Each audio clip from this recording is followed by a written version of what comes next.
যতক্ষণ মেহেদী হাসান মিরাজ আছে মোসাদ্দেকের কোনো সুযোগ নেই।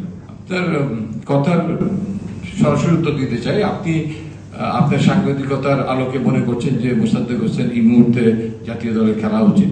আমি ঠিক সেই জিনিসটা মনে করছি না, পরিষ্কারভাবে বলতে চাচ্ছি। কারণ যতক্ষণ মেহেদী হাসান মিরাজ আছে মোসাদ্দেকের কোনো সুযোগ নেই। খুব কোনো জিনিস খুব স্পষ্টভাবে হওয়া উচিত। জাস্ট আপনারা বুঝে অনেক সময় না বোঝার ভান করে কথা বলেন, অনেক সময় দ্যাটস রিয়েলি হার্টিং। তো এখানে আমি খুব পরিষ্কার করে বলেছি যে ইয়েস, তিনি আমাদের সঙ্গে থাকবেন।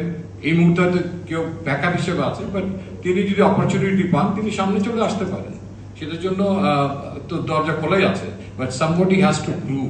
হ্যাঁ, আপনি মনে করেছেন আমরা কিন্তু নিউজিল্যান্ডের সঙ্গে তাকে খেলিয়েছি, আমরা দেখছি। আমার মনে হয় যে কোনো কিছু ঘটে যাওয়ার আগেই অনেক সময় যেমন আপনারা বলেন যে এই খেলোয়াড়টাকে এক ম্যাচ খেলিয়ে বিদায় করে দেওয়া উচিত না। ভাই দেখেন আমরা কি করি, তারপরে you have plenty of time to say. You are making your statement without having any confidence sometime on us. That is really hurting.